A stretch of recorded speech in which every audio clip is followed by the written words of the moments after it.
make a move and the bunny gets it. I said, put the bunny back in the box. Why couldn't you put the bunny back in the box?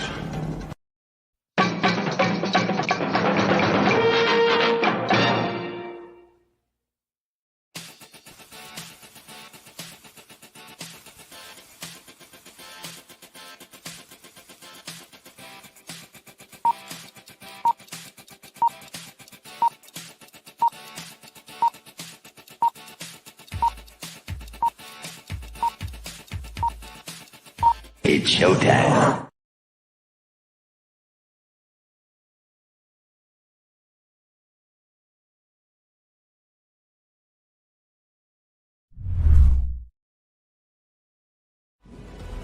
Colonel Ironside's here.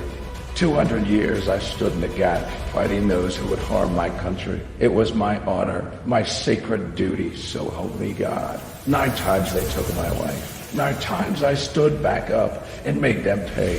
The Freedom 5 and I can handle anything, but someone betrayed me. I was ambushed, made mortal, rendered powerless, and retired. They passed an amendment and made me a civilian before I left the hospital. For 50 years, I watched my country change. Lost its heart while erasing me from history.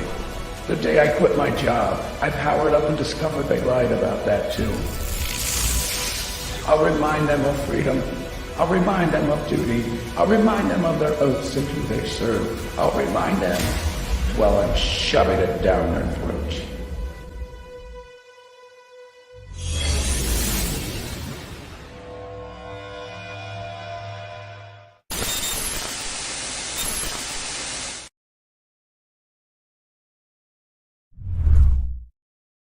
Psychically, I'm very well endowed.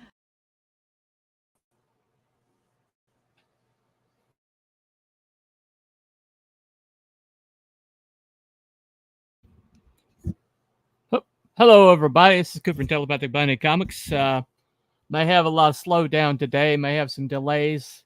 Not sure what's going on. I had a power outage earlier. Reset my router, and everything's going wonky. So hopefully this will be okay. But to add to the disaster, let me bring on my favorite co-host, co-pilot, as it were. You may know him. Sir, nobody worries about upsetting a droid. That's because a droid don't pull people's arms out of their sockets when they lose. Wookiees are known to do that. Codependent. or co-defendant. One of the two. Co-something or other. Co-something or other. Co-signer. Not co-signer. No, I don't want your credit. No. I don't want your credit. No. But anyway, yes, it's gone off the rails, and now I'm here to drive a stake through Dracula's heart. Yeah, not entirely sure who's supposed to be Dracula in this scenario. Blah, blah, blah, blah, blah. Well, Stitch.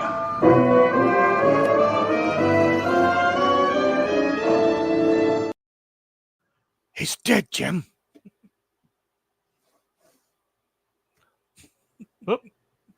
not yet, but maybe soon. Anyway, I do have a link over there in the chat if anybody wants to pop on. But damn it, Jim, I'm a park whore, not a doctor. I know I need to upload that video over here. You said anyway.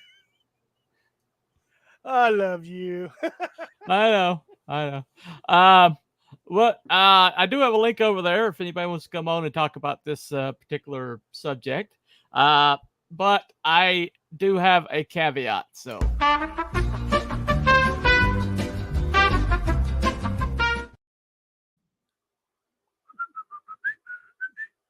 oh, Herb Alpert there. Yep. Yep, Herb Albert in the Tijuana Brass. Oh, yeah. Also known as the Wrecking Crew. Yes. No Tijuana and very little brass. The Tijuana Brass didn't exist. Exactly. A lot He of didn't. groups didn't exist. A lot of groups He didn't exist. he didn't get a credit. He didn't get credit for none of that crap. Glenn Campbell. No, nope, nope, nope, nope. Of course, when he went out on his own, he started getting credit. But, Yes, he it is did. what it is. One of the greatest guitarists that's ever lived. Anybody Absolutely. that is in the know will tell you that. Not just a country star; he was a hell of a musician. I saw one of his last concerts, and the dude was still like nailing Galveston. Oh I yeah. mean, just a complete one-off talent. Yep. Absolutely. But speaking of entertainment or quality, sometimes you have both. Like in Glenn Campbell, you did have both. Anybody that's ever heard, any of his great hits, Wichita Lineman. If Wichita Lineman doesn't move you, I don't know. You might not have a heart. But it is what Did it he is. do?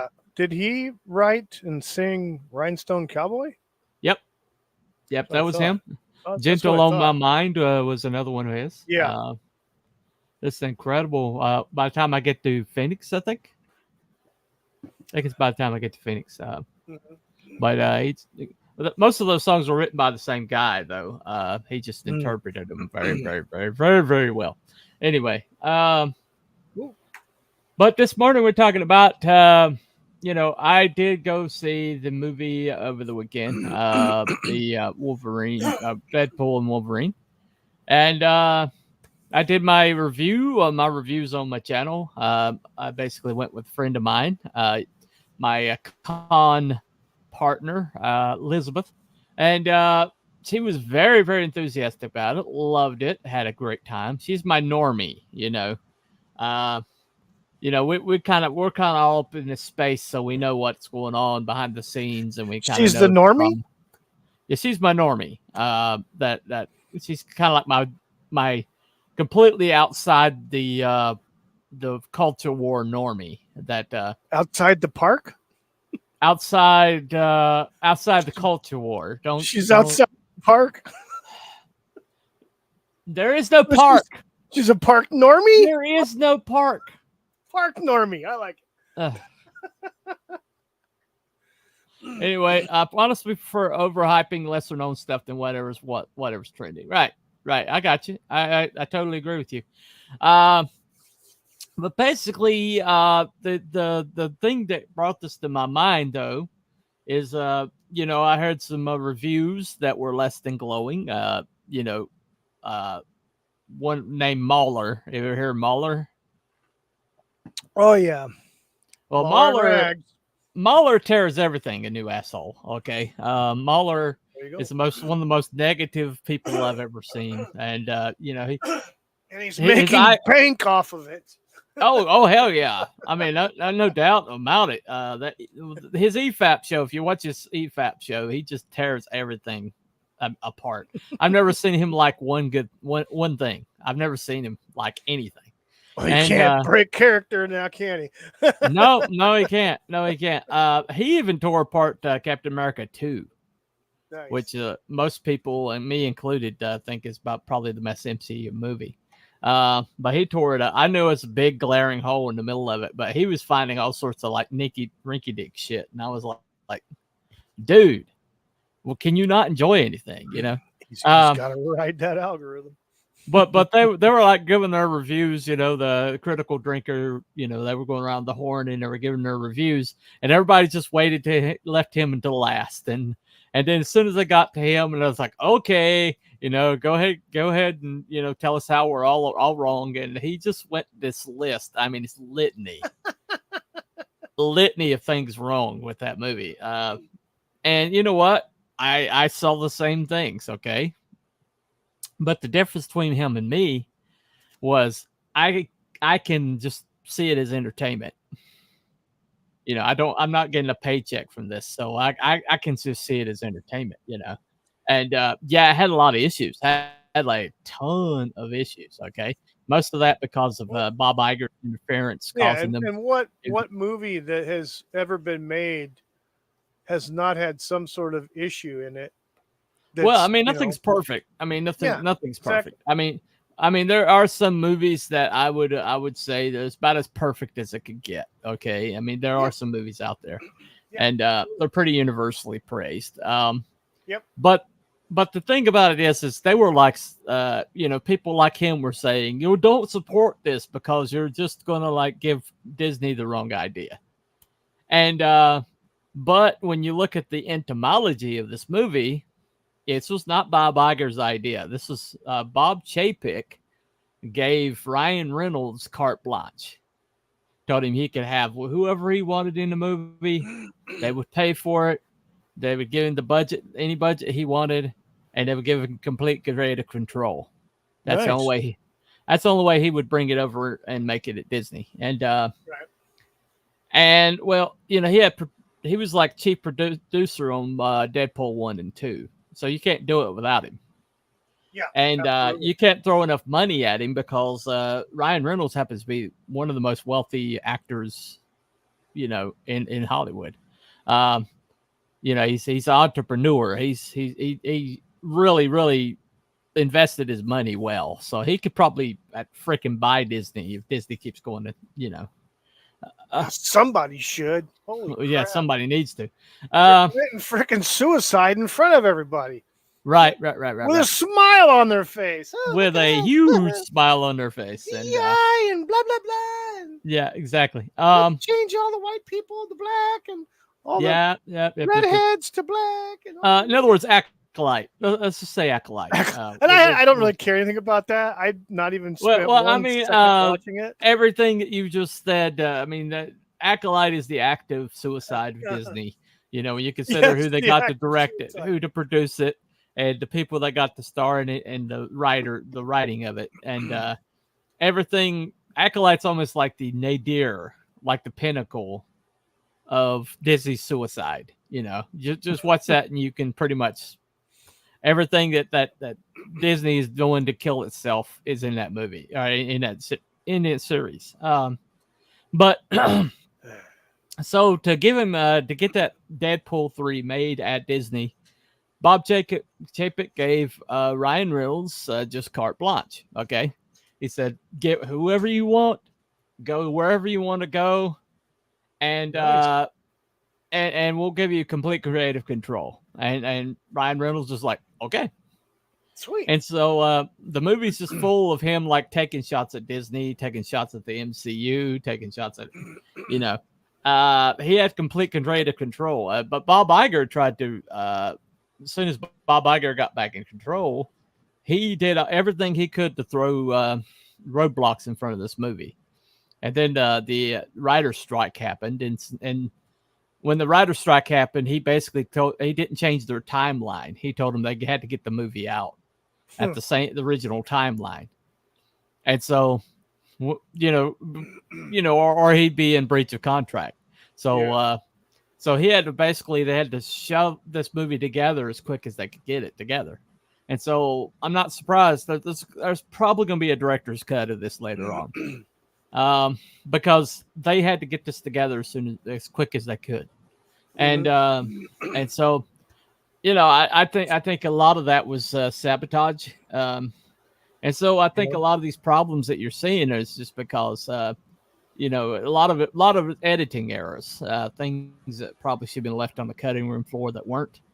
And so I could see that, you know, and everything Mueller says is pretty much true of the movie.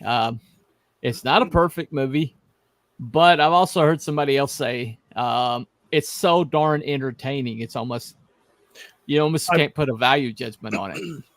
I understand there's quite a number of cameos in this.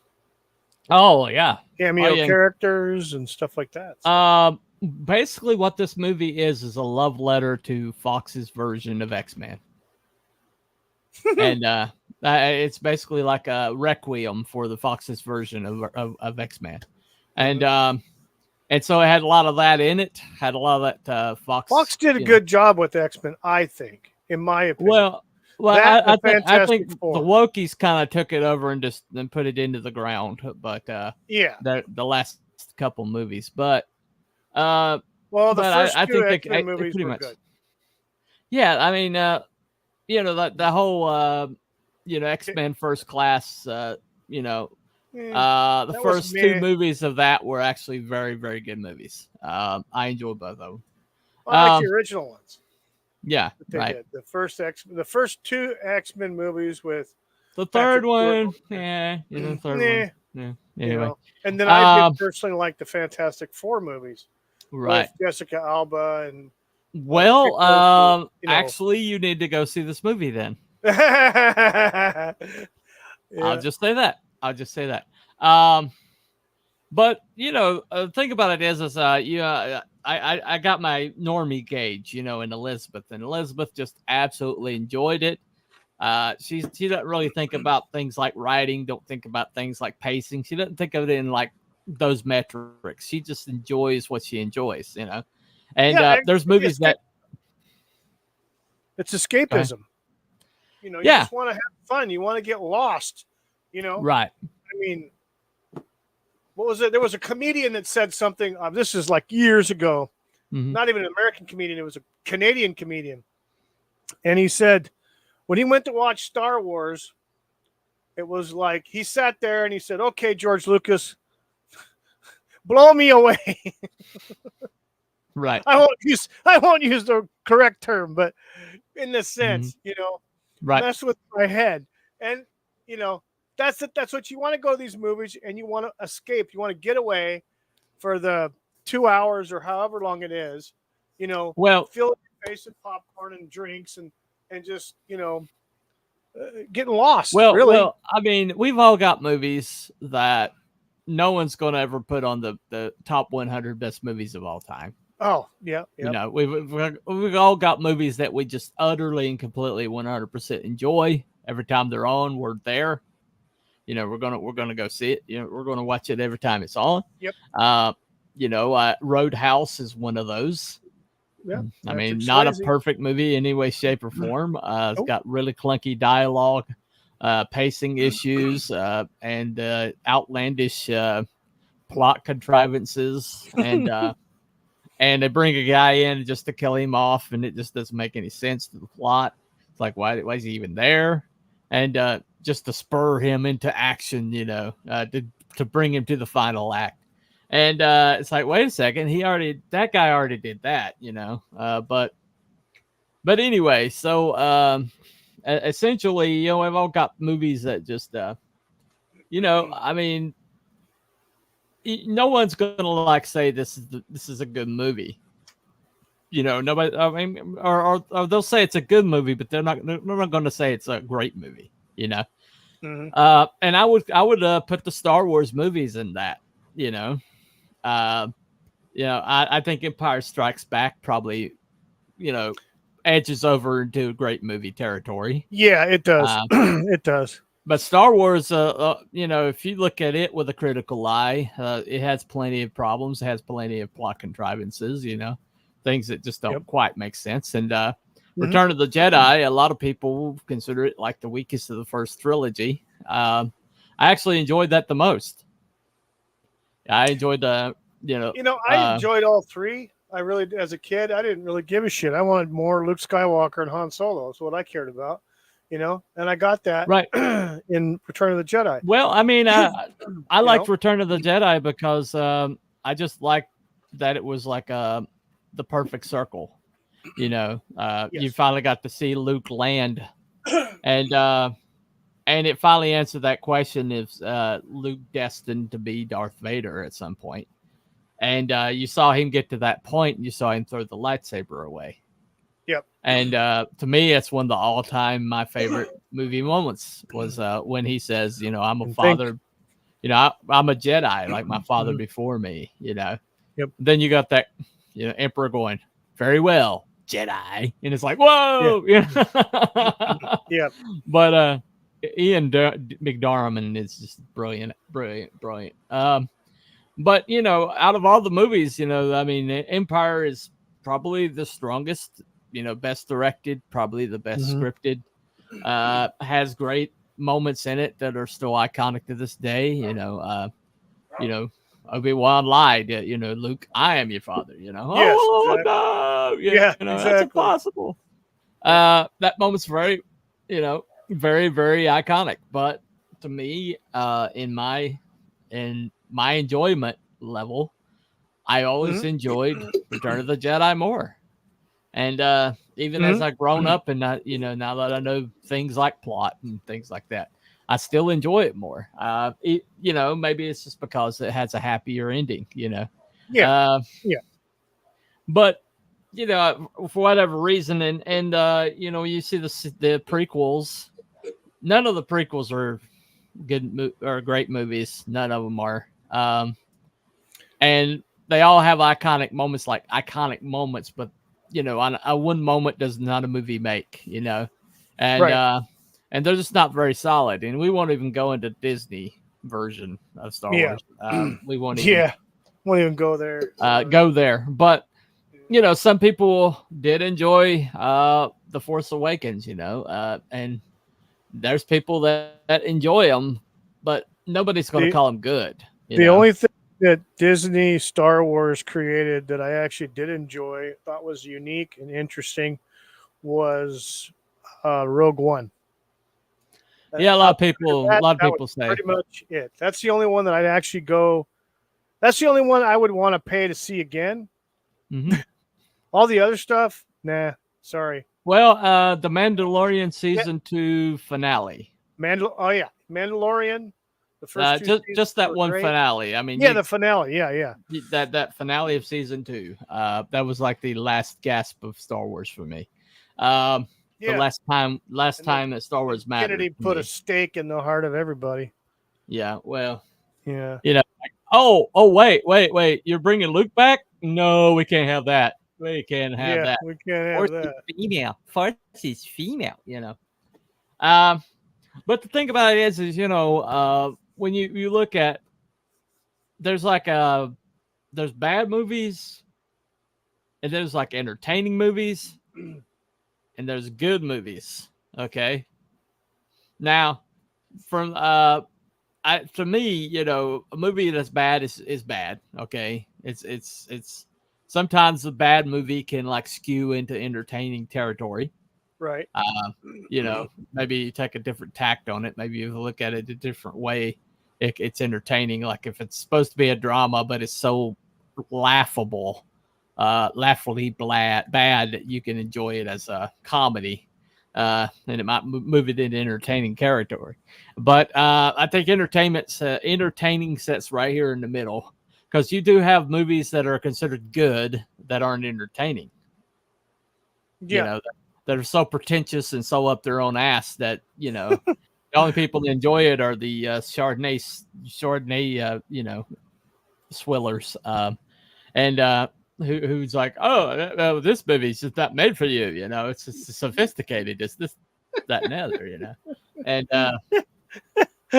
and there's out there like that's supposed to be Thurston Howell the Third, or Milton from the Office Space. It's a mix. Poison the water. Poison the water with strychnine. Burn this place down. Burn it down to the ground. Anyway, this it's my stapler. It's my stapler. What a great character that was. A great movie. There's another one. But that's a movie that's entertaining. Yes, it's not a great movie. No, it's not a great movie. But it's entertaining. It's funny as hell.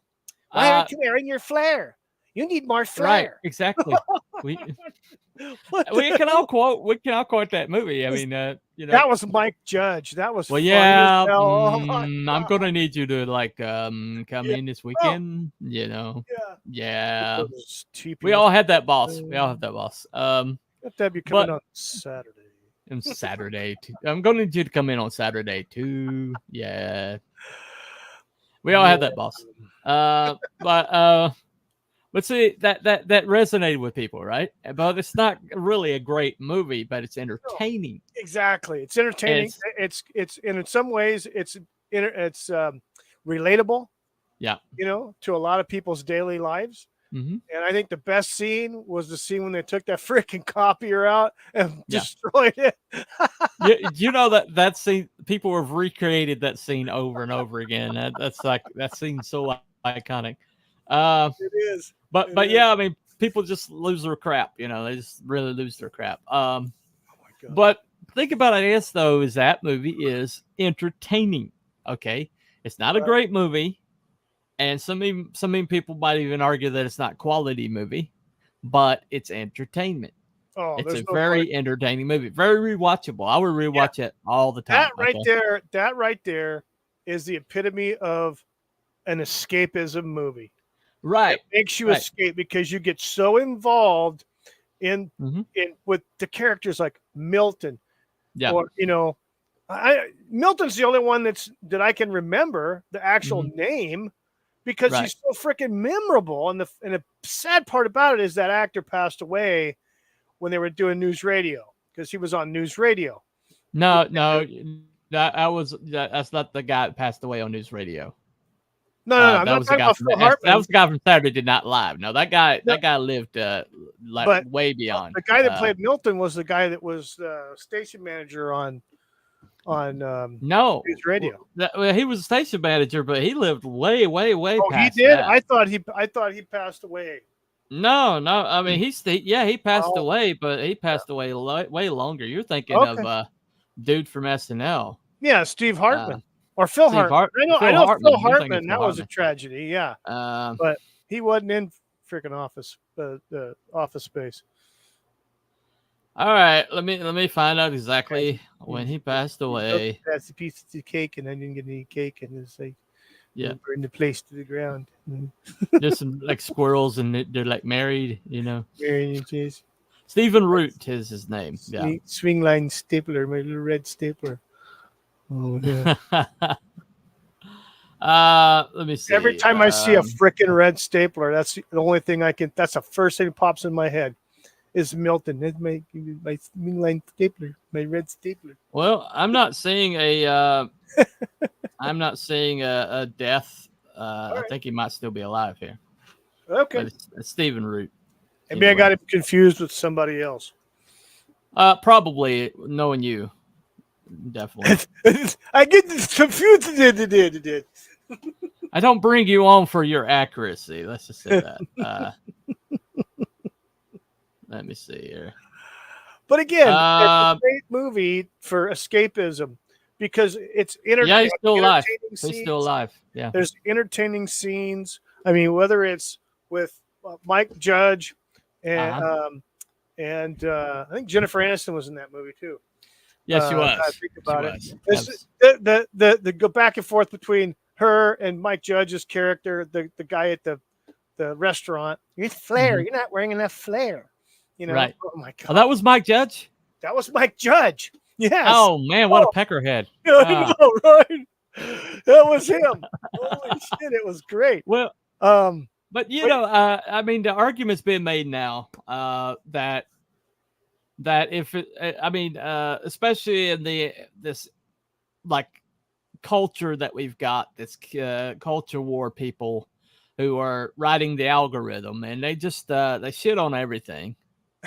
Almost universally, nothing pleases them. You know, it's like something that really like made me question myself was I watched a movie called Atlas, and it's stars Jennifer Lopez, and basically it's a movie about it's a sci-fi science fiction movie, and I watched it and I thoroughly enjoyed it.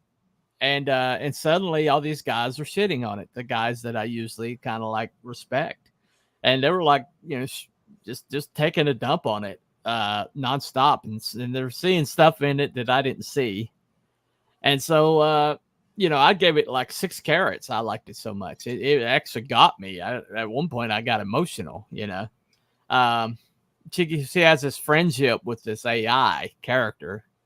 And they were calling it a romantic relationship. And I was like, there's nothing romantic about that relationship. She's in a tight, you know, situation. And she hates AI. She doesn't trust AI. And she like opens herself up to, like trust this AI, and to get past her hang up, and there's a resolution. It was a good character moment, and it was the AI was a very good character, and I enjoyed it. But then these guys are like just dumping on it. I mean, dumping on it nonstop, and all their underlings are dumping on it. All the FNT people are dumping on it. A guy, they call me Chado, who I usually respect his opinion, and he usually doesn't he usually has a measured response, and he hated it, and Film Threat hated it. And so I'm going, is there something wrong with me? Because I was very entertained by it. I enjoyed it, and I would probably watch it again. And these guys were just like, oh, this is horrible. Don't even bother looking at it, And, I did a short later, and I was like, you know what? There's a difference between consumer and critic. Okay. And these guys are no longer consumers. Okay. Yeah. These are guys that like, and I argue all the time for equality in comics. Okay. I will pick up a comic and I will expect more of it than a lot of people will. And I get accused all the time of being too critical. And, but usually the people I'm most critical of are the people who have more resources, have more time, they don't have full-time jobs, and they could hire a good writer, they could hire a better script, they could just do better. And so I expect a higher, but people get it and they're entertained by it, or at least they say they're entertained by it. I have my doubts. I think it's clout chasing, but the thing about it is though, is there a level where we can just it's good enough to be entertaining? Is there some kind of is there a value to that? Because this movie is very entertaining. I don't think it's going to age very well. It has a lot of inside jokes that are probably not going to age very well. And, but at the same time, I would watch this one again. And Deadpool 2, which was probably a better movie, I probably wouldn't watch again like I'd watch this movie again. Because there's some genuine moments in this movie. Some genuine moments that, there's this one line. I'll spoil it enough for this one thing, okay? And because I could squint and see a way better movie, and I think they had to rush it to get it out because of Bob Iger's interference.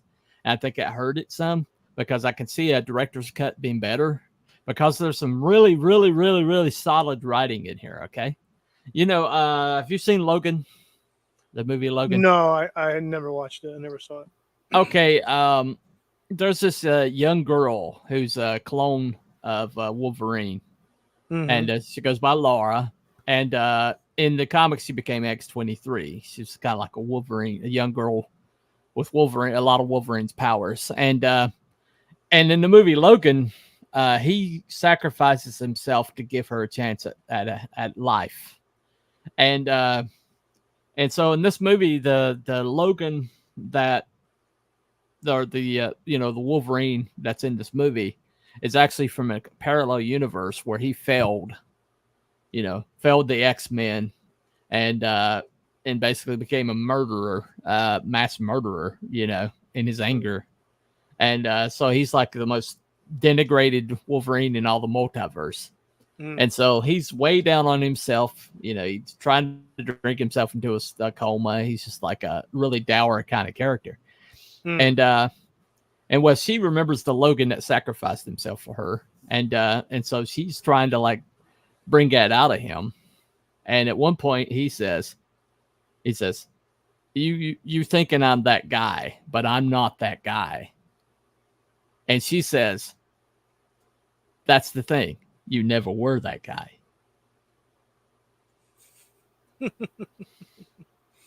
Yeah. And I mean, think of the subtext there. I mean, I could write a book off the subtext there. But it was just I said it out loud. I was in the theater. I was like, that's a good line. That's a really damn good line.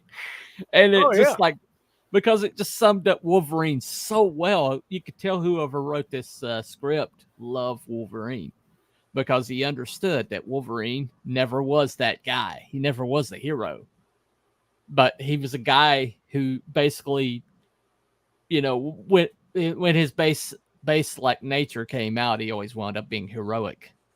Right.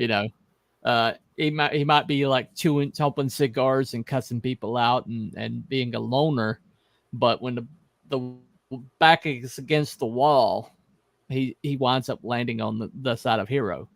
And it's not because he isn't, it's not because he's a heroic guy. It's because something inside of him is good. And I mean, I just gave you the whole entire subtext there, and that's off of one line. So writing is there. The writing is there. And I think later on we might get a director's cut that's going to really, really polish it and improve it. But at the same time, there's some great cameos in it. They're really enjoyable. Some characters we hadn't seen in a while, and it has a great cut scene at the end, which is hilarious. So is this movie? Are they? I think is it?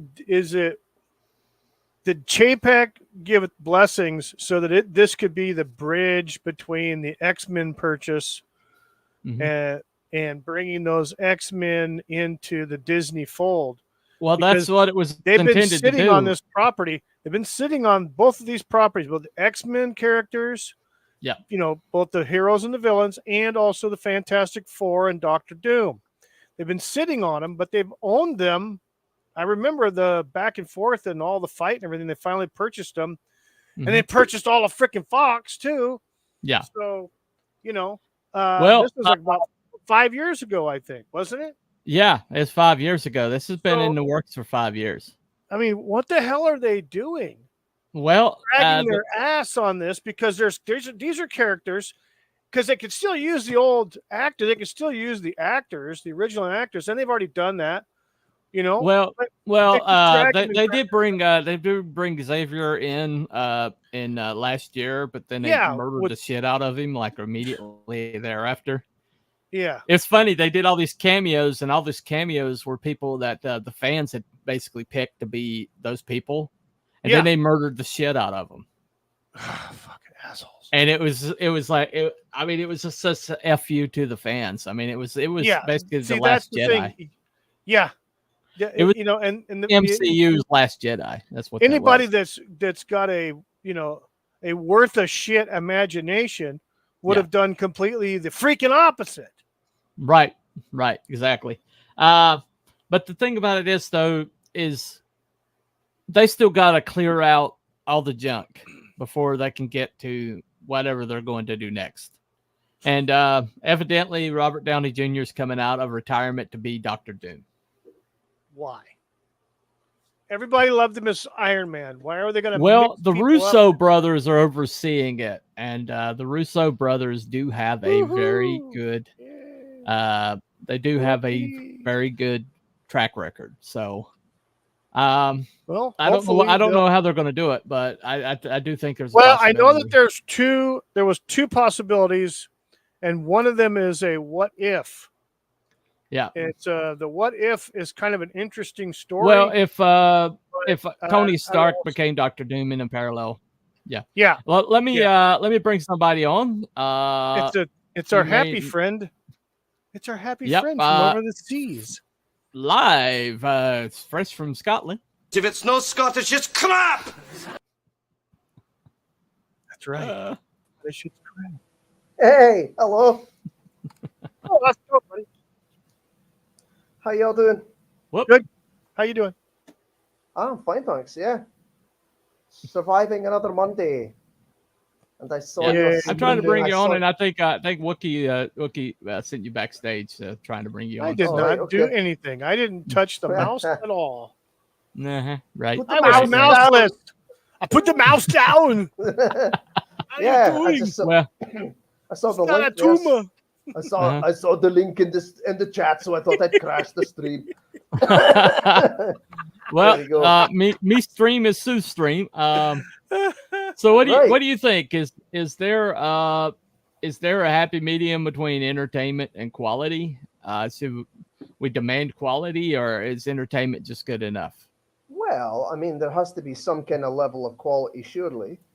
But I don't know. I mean, it's like expectations. You know, I mean, we have expectations when it comes to certain things, and that can be problematic because, you know, but for something, say, like Star Wars or Star Trek or Doctor Who, they know the huge things like that. You know, we expect nothing but the best. Mm-hmm. I'm not saying we shouldn't, but yeah, it really depends. Well, I think if the intent is art, then entertainment can be good enough. But if the art's not the intent, then it doesn't matter the quality. No, I suppose if you were to use a critical drinker sort of thing, if it's all about the message, yeah. Message. if it's, but I mean, I suppose a lot of things do have a message, but if it's really, really, really preachy or over the top, and it takes away from the story, assuming you have any good bloody writers in the first place, then obviously that's a problem. Right. Because that is the thing. Was it an interview with Kevin Sorbo? I forget. I forget who it was, but it's somebody that I saw on YouTube just the other day or so had said something to the effect, it's all about the writing. You know what I mean? It's all about the writing. Yeah. Yeah. So if you're writing crap. Well, even if something's not like the best written in the world, but the person who wrote it has a love in their heart for the subject matter, that can make up for a lot. It'll come across. That can make up for a lot. Yeah. What's your favorite Star Wars movie? Probably The Empire Strikes Back. The Empire Strikes Back. Yeah. Okay. Yeah, I believe so. So that's what most people's favorite is. They do say that's the pinnacle. But for me, it was me,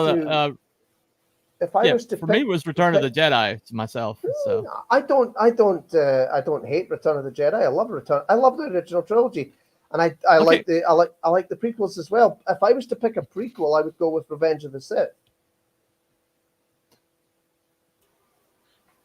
Yeah, most people do. I'm going to say it. I didn't hate the Ewoks. I didn't hate the Ewoks. No, I didn't. So. I mean, the Ewok movies weren't brilliant, but they were okay. But they had a cartoon. They had their own cartoon. The Ewoks did. Yes, they did. Yeah, they had their own lunchbox. It was a really good cartoon too. Yeah. Okay, this is a good comment. I think the issue is beholder of the product, like DS9 versus Acolyte. We all know Acolyte's hot garbage, but someone out there in the road to mind will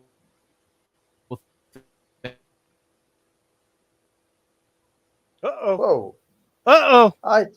I wasn't sure if that was let's go with this here. So let me take over for my friend because he was glitching out hardcore on my end. It was big on my end so as well. Whatbreaker in the chat says, think the issue is the beholder of the product, like DS9 versus Acolyte. We all know Acolyte is hot garbage, but someone out there in their relative mind will think it's okay. And then he goes on to say, or like the YouTube guy that made the last Ronin animation versus the Bay Turtles. I guess.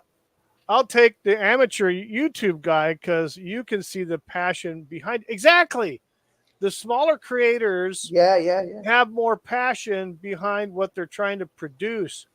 It's a fact, you know. You can't get around it. That's just the way it is. They have more passion. The bigger guys have more of a budget, of course, more selection of tools and actors and etc. But they seem to lose their passion to an extent once they get corporate. it becomes more. There's of some a incredible bottom line Star Wars facts and out there. figures. I mean, There's some incredible Star Wars out there that's all amateur. Like, Oh yeah. somebody did it. Somebody did an amateur movie where they took the Obi-Wan Kenobi fight with Darth Vader, and then they put it on the level of what we saw in like Return of the Sith. I've seen that. Yeah, And you know, and I was like, wow. Well, Why what about can't they that do one guy? that? You know, when he touched on, he said a YouTuber. What about that kid that did the animation, the stop motion animation of Scooby Doo, and used the old voices? Oh wow! You know, our AI generated voices, and it was a freaking hit. He was brilliant. His animation was awesome, and it's an entertaining story. You know, and it got boosted more because that one broad got all pissed off and tried to sue him because he was she claimed it was her voice. It wasn't. It was somebody else. You know, right? An AI generated voice, and so it blew him up. And then she's trying to blacklist the poor kid. I think it was 18, 19 years old, maybe younger. I don't know. He did a fantastic job. People loved it, and but things like that. He had passion. He took the passion to make sure everything was just perfect. And one of those things was picking the right voices for those characters and having the AI generate those voices, you know, to be correct. There was a couple of fan films, a couple of fan-made Star Wars films I saw that were pretty good. There was one with Darth Maul fighting a bunch of Jedi in a field and that kind of thing. I forget what it's called. And you know, a young boy finds like a Rancor, which was kind of cool. I can't remember if it was the Rancor Keeper or something to that effect. And there was also just like a teaser trailer that was created of a Darth Bane film. That was pretty mental. Ooh. You should go and look for that. I think I've seen something with Darth Bane in it. There's an animation. It's real good. It's just 3D animation. It wasn't an animation. Really good. It wasn't an animation. This was a live. Oh, really? Action. They had one. It was an I thought it was an animation. They did one 3D animation. It maybe is a couple years back, and one of it's just a teaser kind of trailer of what a movie could be for Darth Bane and the Path of Destruction and the trilogy books that were made. It was pretty good. I have to say, it's pretty good. You should check it out. If you can. See, that's the thing though, is, you know, as the amateurs are attempting to move into the space that the mainstream is leaving behind wide open. Yeah. You know, it's not going to be perfect.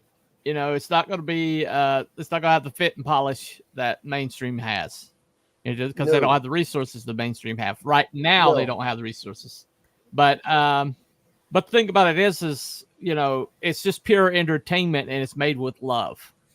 Yeah, and it's made with affection, and and you know, it's like anything. There's something like called the source code, okay, and in anything that you build is, if you build it on good source code, then it's going to be a lot more successful. If you build it on like flawed source code, or you know, like you know, there's like exploits that happened with Windows at one point because stuff built into the very source code of Windows left it wide open, right? And so because they built subsequent Windows on the same source code, you know, all these platforms became vulnerable, and there's like built-in vulnerabilities. And what we're seeing right now is we're seeing like properties that we love that are being built with faulty source code. They're being built with the wrong thing in mind. It's not starting with affection. It's not starting with a desire for entertainment. It's not starting as anything but like if I want to hear a sermon, I'll go to a church. Okay. Yeah, you know, exactly. Because and you know, I don't need that in my entertainment. You know, if I want to be, if I want like a point of view, I can always get a documentary if I want a point of view or if I want to learn about something. But these people that they're getting to do these properties are all documentarians. Have you noticed that? Yeah. Yeah, I did. Like or, the or one, they or they've done like music yeah, videos. they're all or something. documentarians.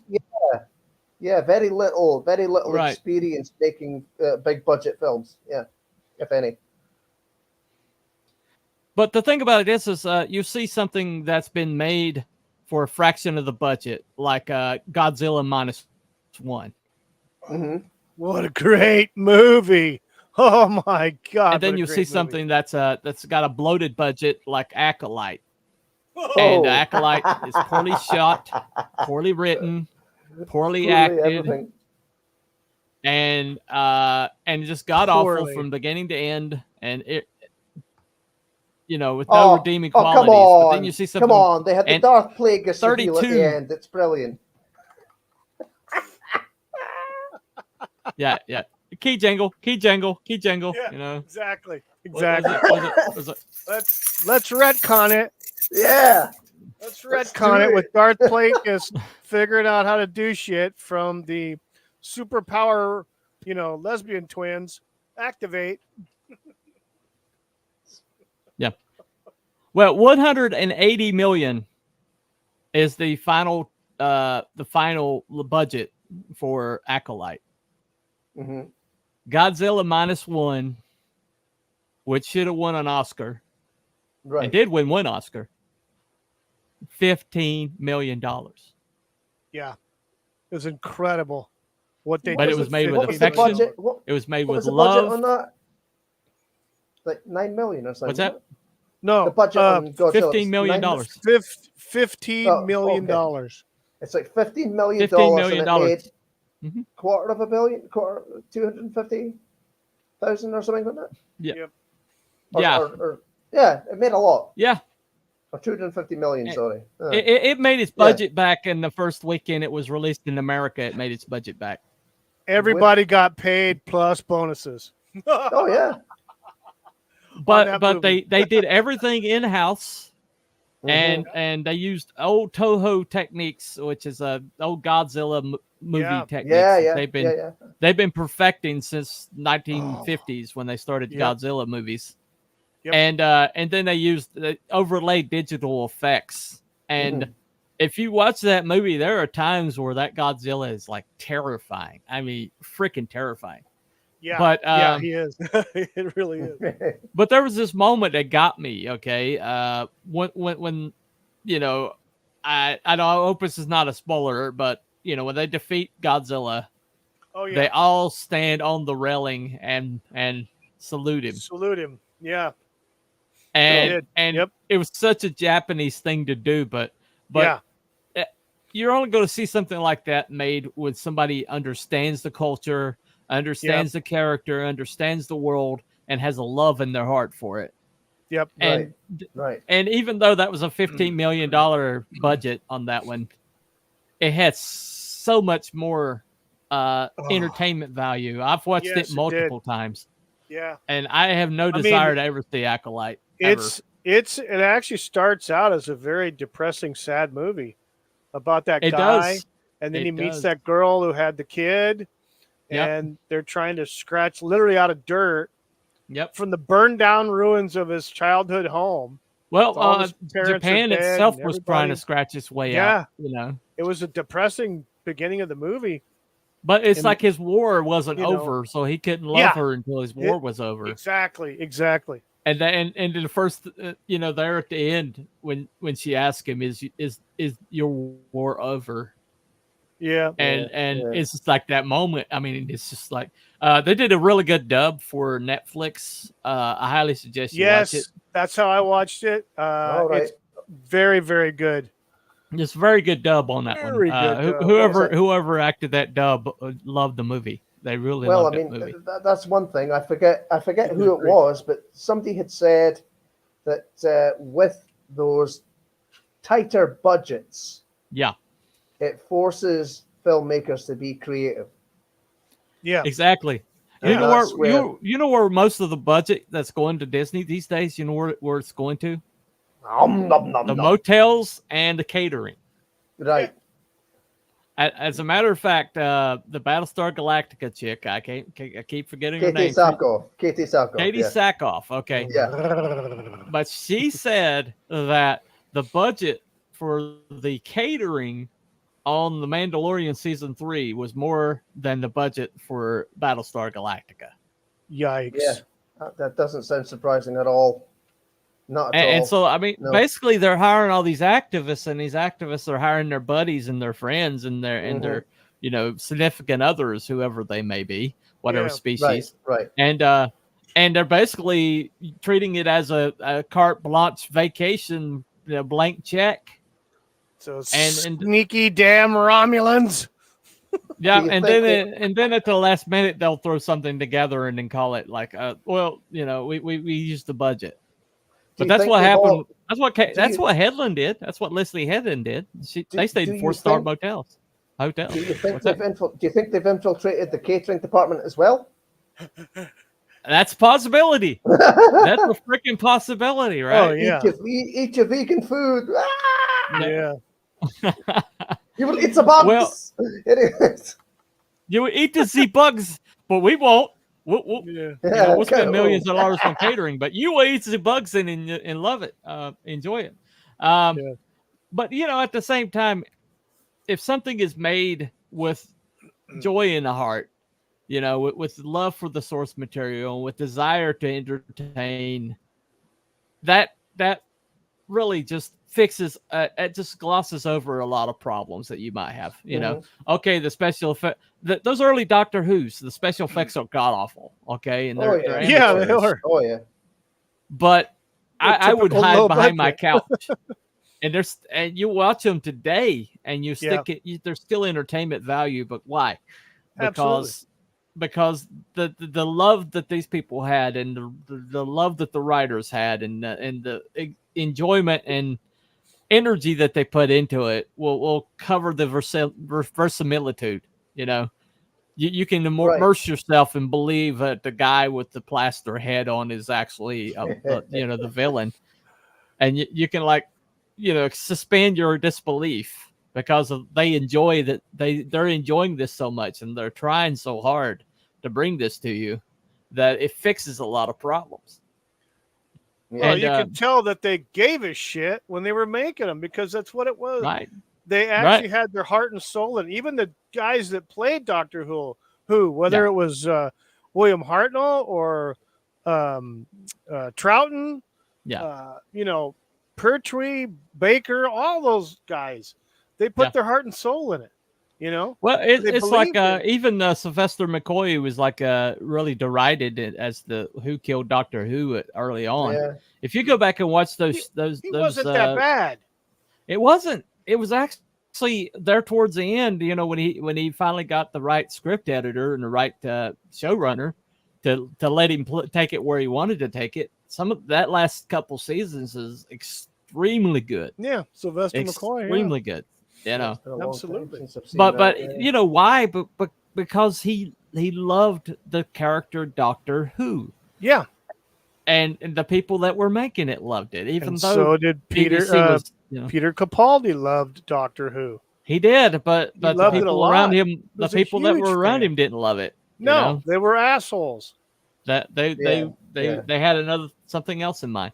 And they turned him off to Doctor Who. That's the thing. They friggin' turned him off. He was a lifelong fan. Mm-hmm. I mean, he had autographs from everybody, that he could get when he was a kid. Before he was on Blue Peter when he was a kid.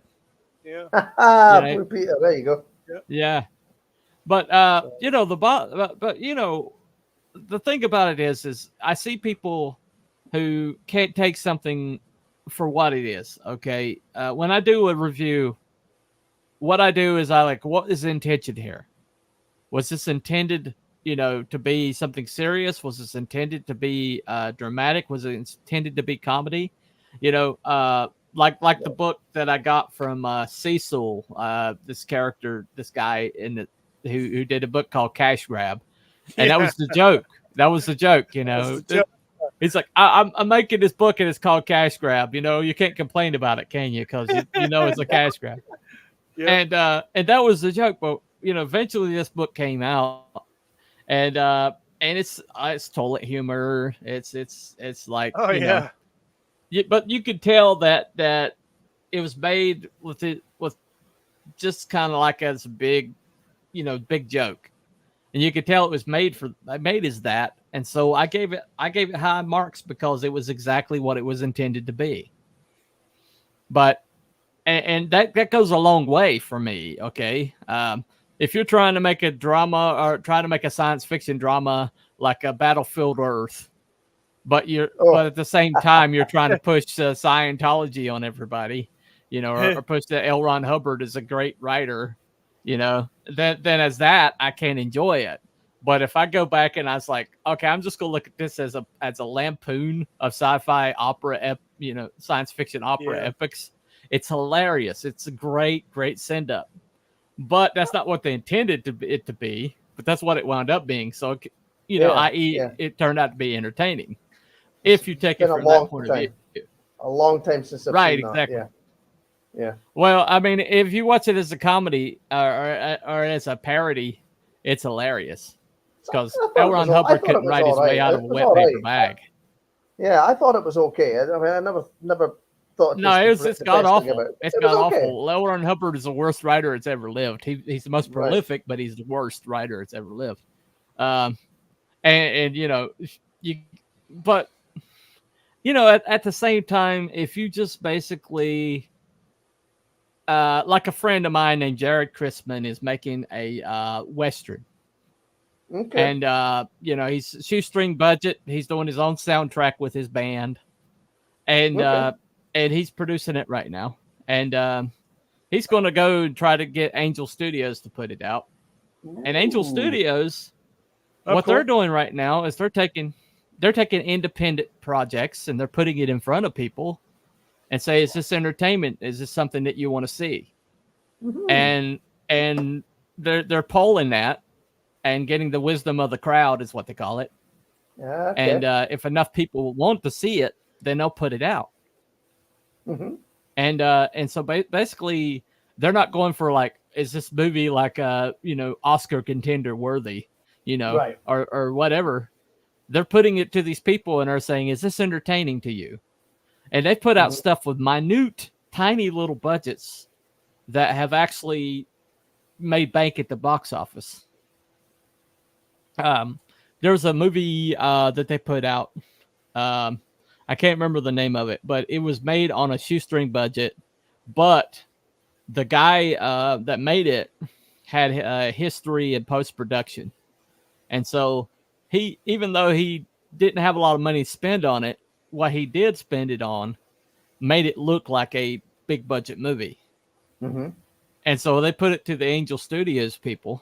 It's movie. I think the budget that wound up being like something like maybe 1.5 million or something like that, or maybe less.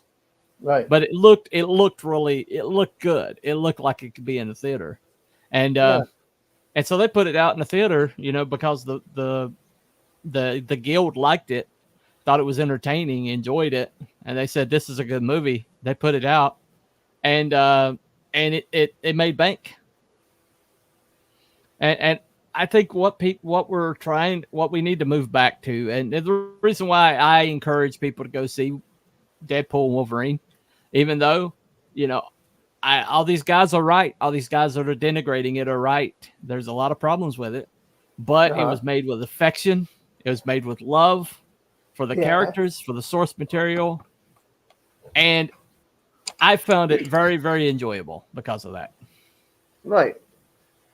Have you seen this? The Last Kumite. The Last Kumite. Okay. No, I have not seen it.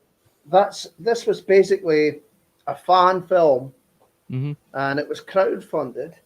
And it's a callback to the 80s and 90s martial arts movies like Bloodsport and Kickboxer.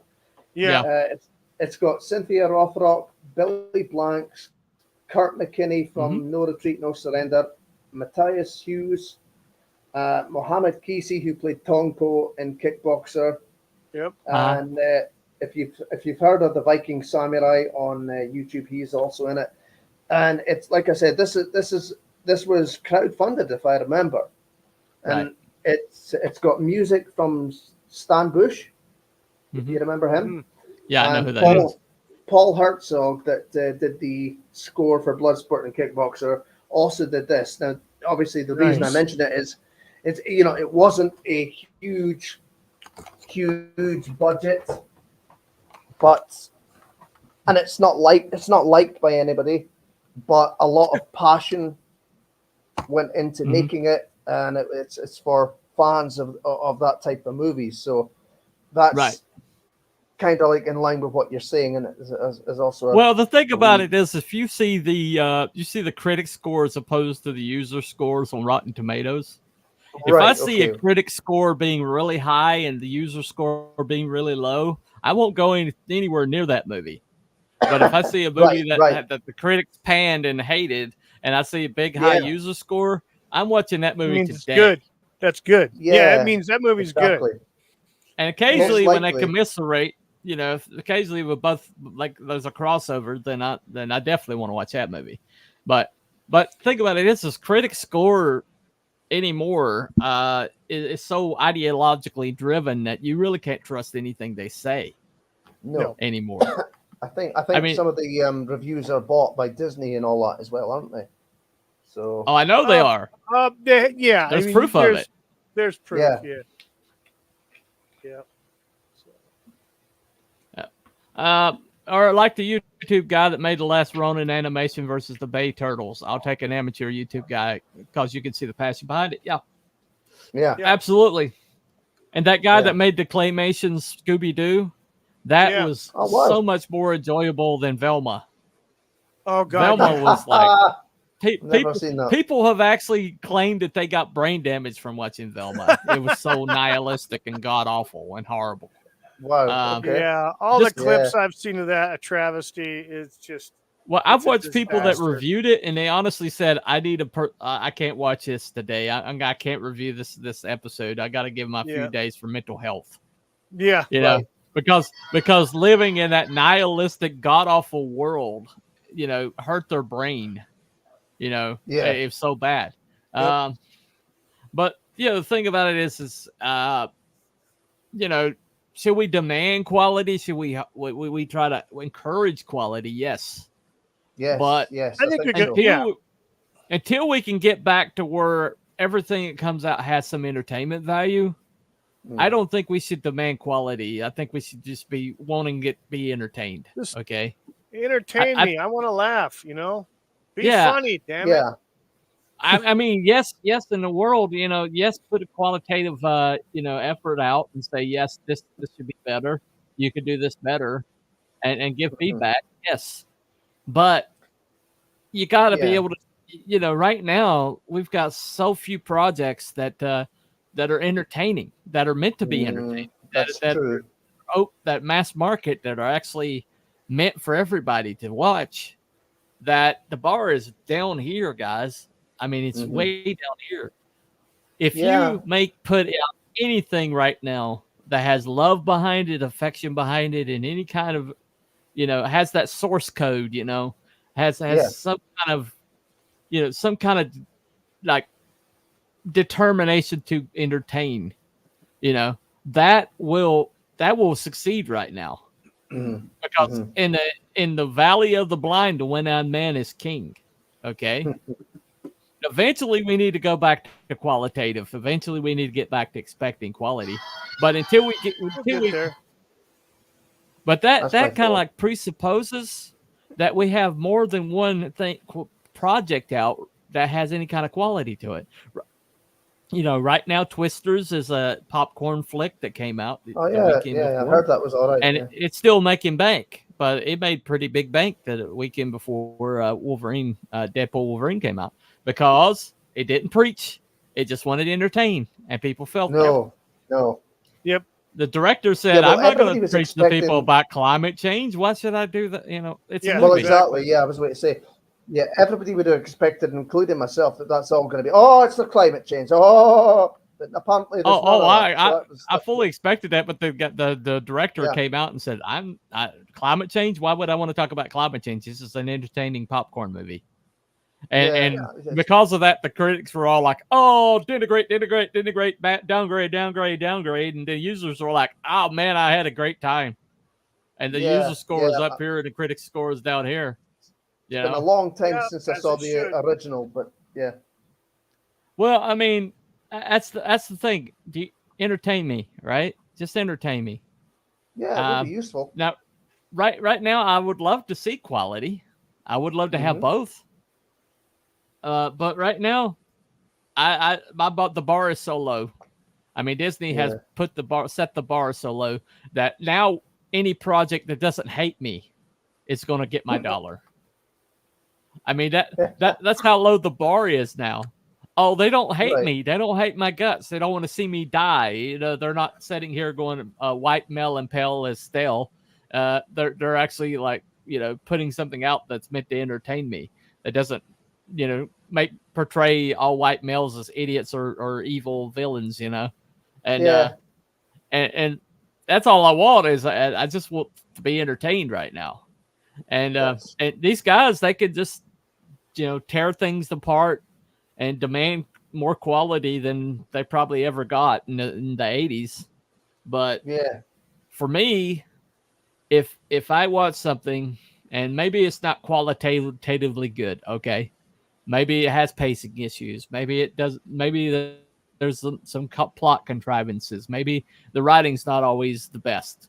But if at the end of the day, I've got away from myself, got out of my head, and enjoyed something for a little while, you got my dollar. Yeah. And maybe we can discuss going back to more quality down the road. But right now, I just want stuff that doesn't hate my guts. And it's not trying to shove something down my throat. Okay, that's all I want now.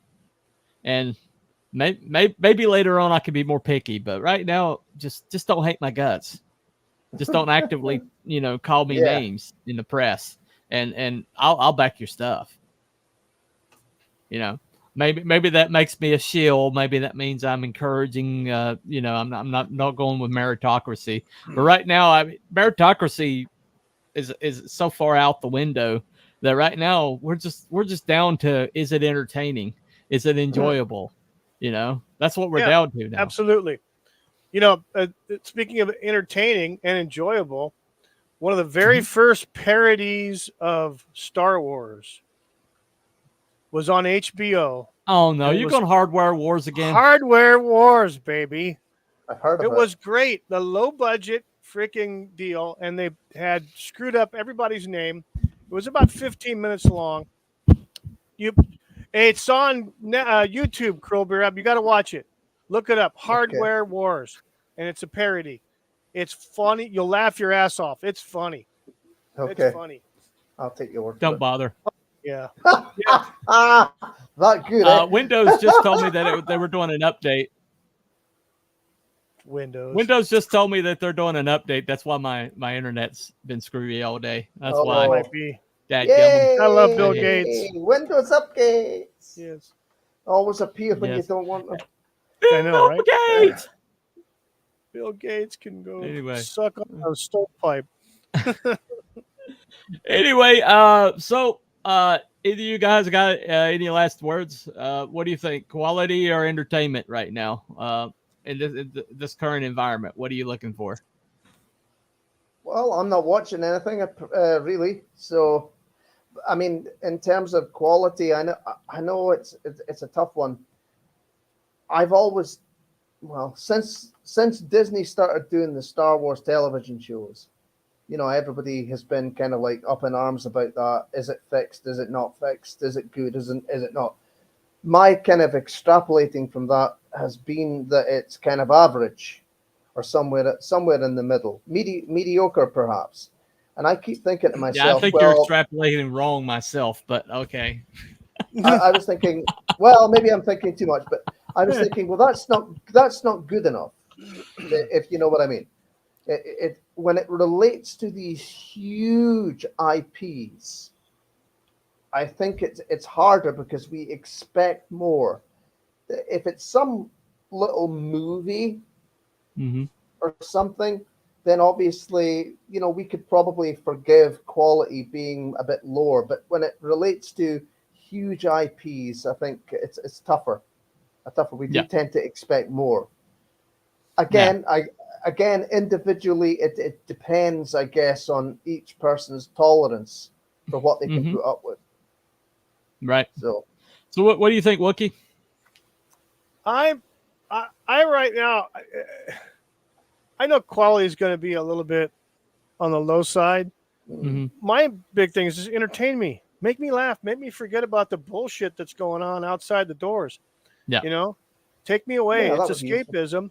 Hey, if it's a little drab in one section and this scene ain't quite right, or it doesn't matter. If the whole thing is entertaining, it makes me laugh or makes me get involved with the characters or the plot or something like that, then I can forgive the quality. It just right now we need something to be entertaining. The bottom line, fuck the message, fuck the woke shit, fuck the political shit. Just entertain us, make us, forget about all the woke political bullcrap agenda narrative, propaganda. Well, thanks for that rant. That just got me struck. But okay, thank you, appreciate it. What? I'm kidding. Anyway, yeah, that's all we want. We just want to be entertained right now. That'd So be nice. all right, suggest something